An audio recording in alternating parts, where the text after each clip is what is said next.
नमस्कार, मेरी YouTube channel KSS to vision पर आपका स्वागत है।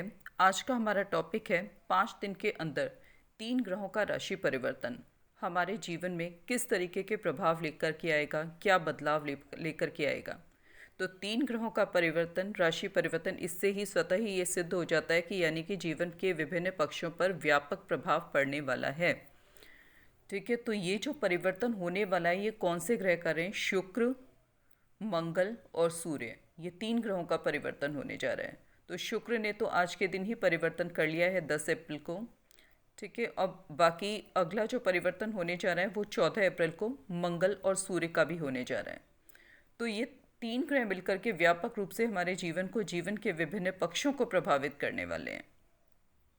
तो सबसे पहले हम बात करते हैं शुक्र की, जिसने आज सुबह 6:30 बजे अपनी उच्च राशि मीन राशि को छोड़ करके मेष राशि में गोचर करना प्रारंभ किया है। तो इस गोचर का फल किस प्रकार का मिलेगा जीवन में, लेकिन उससे पहले ज़रूरी है कि हम ये इन चीज़ों को जान लें कि कौन सा प्लैनेट जो है वो किन चीज़ों पर उसका प्रतिनिधित्व होता है, वो किन चीज़ों को सिग्निफाई करता है। जैसे सपोज़ अब अगर हम शुक्र की बात करते हैं तो शुक्र जो होता है वो हमारे जीवन में सुख, शांति, समृद्धि, धन, ऐश्वर्य, वाहन, विवाह, सुंदरता, संगीत, संतान, वैभव, आकर्षण, इन सब चीज़ों का द्योतक होता है। ये सारी चीज़ें शुक्र के डोमेन में आती हैं।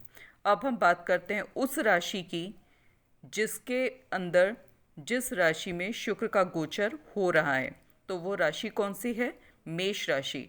मेष राशि जो होती है उसका स्वामित्व मंगल को प्राप्त होता है। और मंगल किस तरीके की चीज़ें, किन चीज़ों का डोमेन, कौन से चीज़ें मंगल के डोमेन में आती हैं? वो आती हैं आपका अधिकार, गति, ऊर्जा, चंचलता, चपलता, हठ, हिम्मत, पराक्रम। ठीक है, हमारे बॉडी में जो रेड ब्लड सेल्स और हमारा जो ब्लड है वो भी मंगल के अंतर्गत आता है। ठीक है, तो और स्टेमिना, आपकी कोई भी तुरंत निर्णय लेने की जो क्षमता होती है वो विशेष रूप से मंगल के कारण होती है। मंगल तुरंत फल देने वाला प्लेनेट होता है।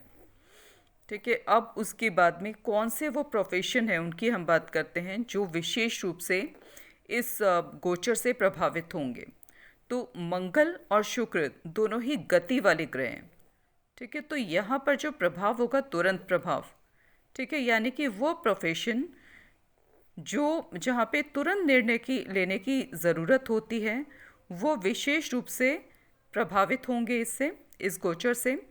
तो यदि हम शुक्र की बात करते हैं तो शुक्र का हमने पहले ही बताया, शुक्र जीवन में किन चीज़ों को इंडिकेट करता है। शुक्र आमोद प्रमोद, भोग विलास, ठीक है, टूरिज्म, हॉस्पिटैलिटी, होटल इंडस्ट्री, ठीक है, इन सब चीज़ों को शुक्र दिखाता है।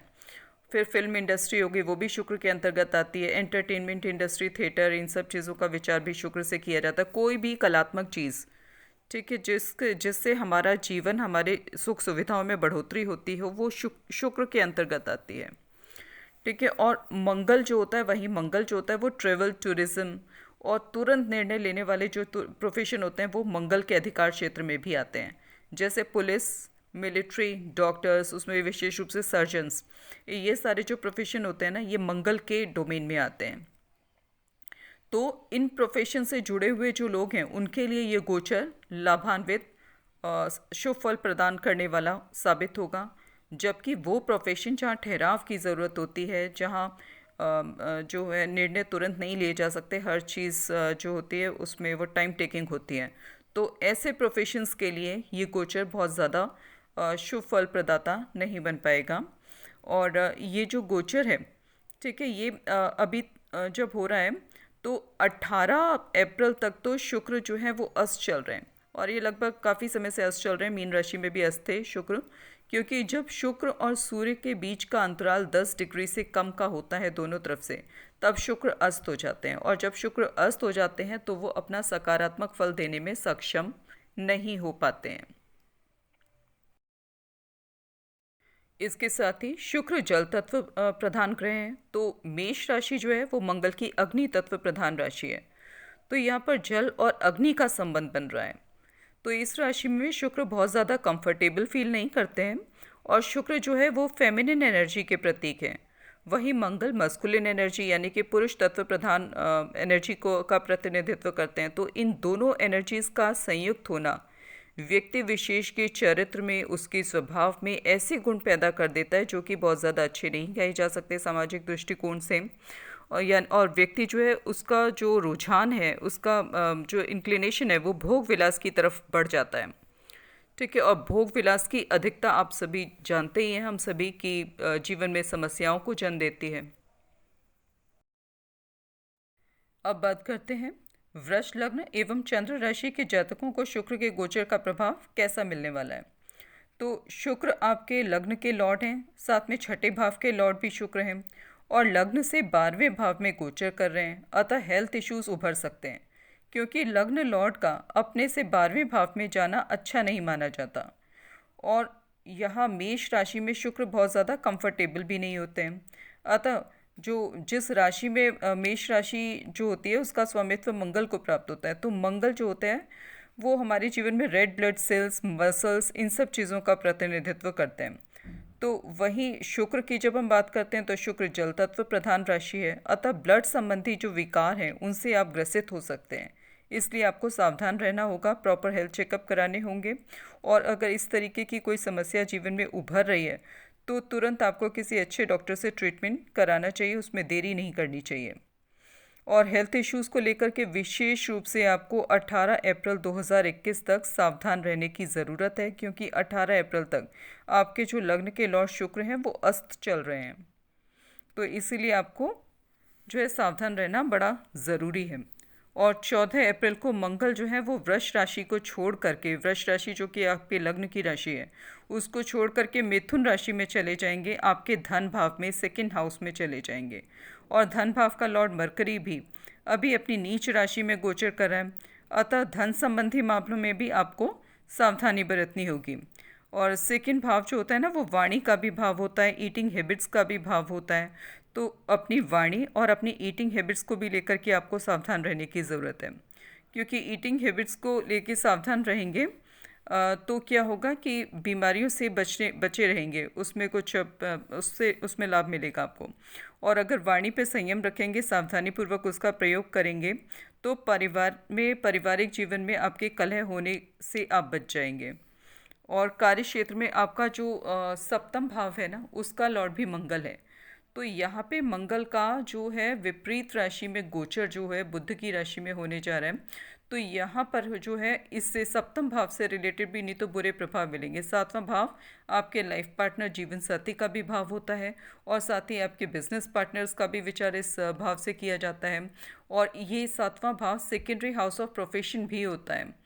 ठीक है। तो यहाँ पर क्या है कि आपके सीनियर्स या प्रमोशन का जो विचार करते हैं उसमें भी इस सेवेंथ भाव की भूमिका होती है। तो इन सब चीज़ों से आपके सीनियर्स के साथ में भी आपके संबंध खराब करा सकता है। इसलिए वाणी और इसका प्रभाव कार्य क्षेत्र में आपको विपरीत देखने को मिलेगा। इसलिए वाणी का प्रयोग बहुत सावधानी पूर्वक आपको इस दौरान करना होगा। तो अगर आप ऐसा करते हैं तो आप हर तरीके से बचे रहेंगे और आपके लिए अच्छा रहेगा। और ये जो मंगल का गोचर है ना ये मिथुन राशि में 14 अप्रैल से लेकर के 2 जून तक होने वाला है, 2 जून 2021। ठीक है। तो इसलिए आपको विशेष रूप से इस दौरान सावधान रहने की ज़रूरत है। द्वितीय भाव में बैठे मंगल की चौथी दृष्टि आपके पंचम भाव पर पड़ती है। तो यहाँ पर आपको बहुत सावधान रहने की ज़रूरत है। किसी भी स्पेकुलेशन एक्टिविटीज़ जैसे शेयर ट्रेडिंग हो गया, लॉटरी हो गया, सट्टा हो गया, इन सब से आपको दूर रहना चाहिए क्योंकि अगर इन सब में आप इन्वॉल्व होते हैं तो आपको नुकसान उठाना पड़ सकता है। क्योंकि वर्तमान में वैसे ही इस पंचम भाव का जो आपका लॉर्ड है वो भी आपका बुध बनता है और बुध भी अपनी नीच राशि में गोचर कर रहा है आपके इनकम हाउस में। तो सीधे सीधे आपको आर्थिक क्षति उठानी पड़ सकती है। फिर हम बात करते हैं मंगल की जो सप्तम दृष्टि पड़ रही है वो पड़ रही है आपके अष्टम भाव पर। ठीक है। जो आकस्मिक घटनाओं का भाव होता है, आपके जीवन साथी के साथ में जो आपकी संयुक्त जॉइंट संपत्ति होती है उसका भाव होता है। ठीक है। आपके ससुराल पक्ष का भाव होता है। तो यहाँ से आपको सकारात्मक जो है प्रभाव प्राप्त होगा, ससुराल पक्ष का सहयोग मिलेगा, आपके जीवन साथी की जो आर्थिक स्थिति है वो भी अच्छी रहेगी। तो ये इस तरीके की चीज़ों को शो कर रहा है। फिर उसकी जो मंगल की जो अष्टम दृष्टि है वो आपके भाग्य भाव पर पड़ रही है।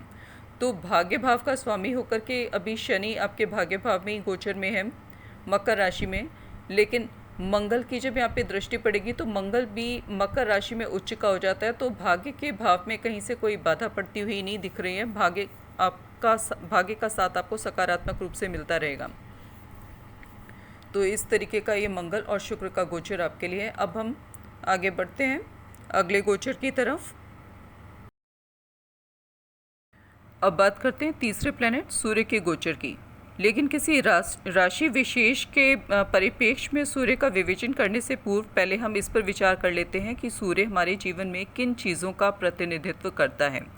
तो सूर्य को ज्योतिष में पिता का कारक माना जाता है, आत्मा का कारक माना जाता है, गवर्नमेंट अथॉरिटी का प्रतीक माना जाता है, सरकार के साथ में रिलेशंस का विचार भी सूर्य से किया जाता है। सूर्य को पॉलिटिक्स का भी प्रतीक माना जाता है। जिसकी कुंडली में सूर्य स्ट्रांग होता है, दशम भाव से संबंधित हो या किसी उच्च की राशि में बैठा हो और दशम भाव से संबंध बना रहा हो, तो ये पॉलिटिक्स में सफलता दिलाने का काम करता है।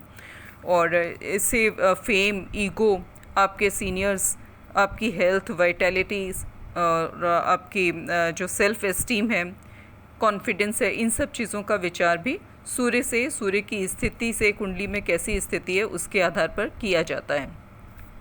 और ये जो सूर्य है ना, ये आपका इसको सिंह राशि का स्वामित्व प्राप्त है। तुला राशि में सूर्य नीच का हो जाता है, वहीं मेष राशि में सूर्य जो है उच्च का हो जाता है। तो वर्तमान समय में सूर्य का जो गोचर है अपनी उच्च की राशि मेष राशि में होने जा रहा है 14 अप्रैल 2021 से, और इस राशि में वो 1 महीने का समय बिताएंगे और 14 मई तक इस मेष राशि में ही सूर्य गोचर करेंगे और उसके बाद में फिर मेष राशि को छोड़ करके वृष राशि में वो एंटर कर जाएंगे, प्रवेश कर जाएंगे। वृष लग्न एवं चंद्र राशि के जातकों के लिए सूर्य का गोचर आपके जन्म लग्न से 12वें भाव पर मेष राशि में होने जा रहा है। तो 12वें भाव में जब सूर्य का गोचर होता है तो सूर्य को कमज़ोर, वीक माना जाता है। लेकिन यहाँ पर 12वें भाव में जो राशि पड़ी है वो सूर्य की उच्च की राशि है, इसलिए यहाँ पर सूर्य को वीक नहीं माना जा सकता। और यहाँ पर आपकी कुंडली में जब हम देखते हैं तो सूर्य की जो राशि है सिंह राशि, वो आपके चतुर्थ भाव यानी कि सुख भाव में पड़ती है। तो चौथे भाव से हम किन चीज़ों का विचार करते हैं? भूमि, भवन, वाहन का विचार।